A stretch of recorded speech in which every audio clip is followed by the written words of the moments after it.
We're exploring the backcountry of Petrified Forest National Park in Arizona, 230 square miles of badlands, desert, and a rainbow of fossilized trees. We're about to set off in the Red Basin area, and like our last hike, we're on our own.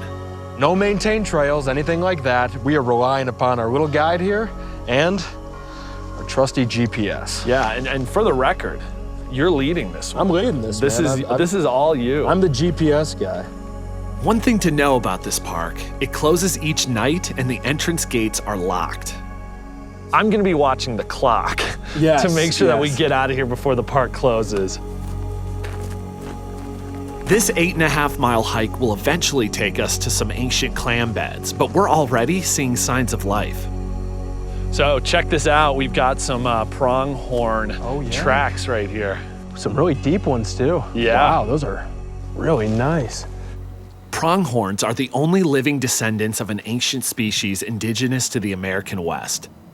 They're the fastest land mammal in the Western Hemisphere, reaching speeds of 60 miles per hour.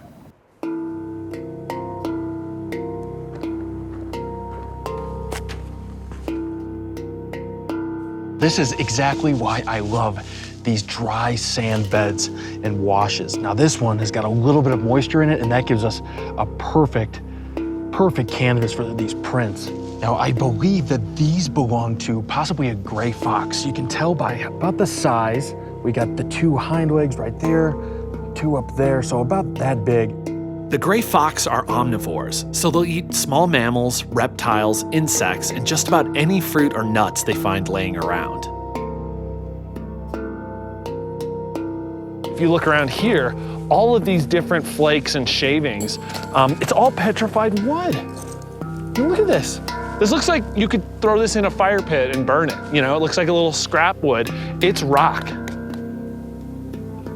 We're hiking at an elevation of 5,500 feet, where it's important to drink plenty of water and to be prepared for wide temperature swings. When we started this morning, it was like 25, 30 degrees, and now it's definitely getting up into the 60s.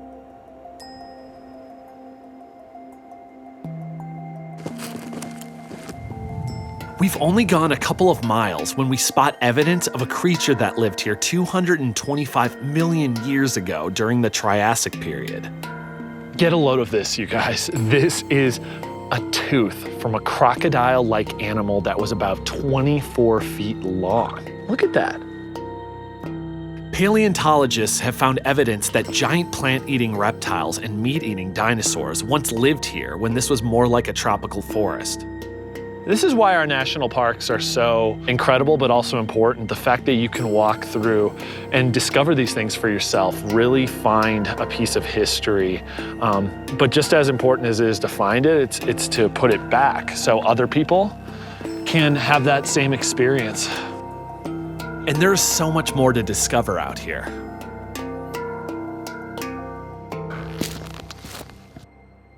So right now we are at a site of an old pueblo that collapsed. This was a structure, and we've got all these different pot shards here. Take a look at this. I'm gonna be very careful not to break it. This right here was a piece of pottery, and you can see that whoever made this dug their fingernails into it and created this shape in the clay here. Ceramic vessels were essential for storing water and cooking and are considered proof that there were permanent settlements here. And believe it or not, this used to be a river.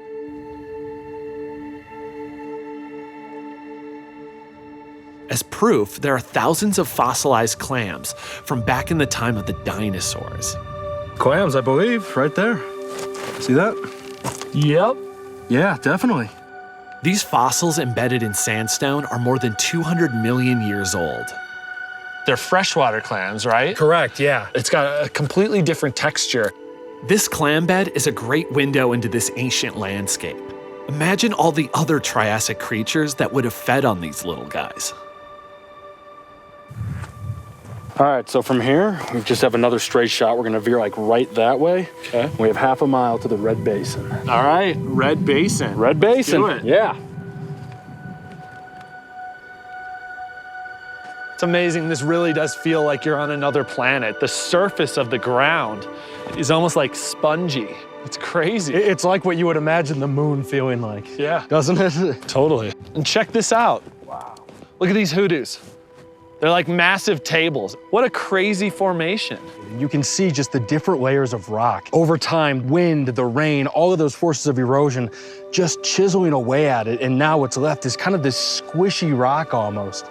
And yet this has just remained intact. I mean, it's like somebody took it and just placed it on top of there.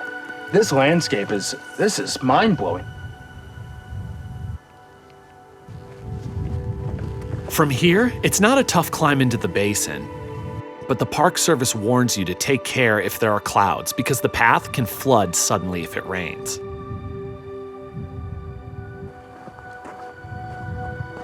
So of course, this isn't actually a canyon. It's more so a drainage where rainfall will work its way through this soil and the rock formations. But it's pretty cool to be walking through it because it really does feel like you're in a little slot somewhere.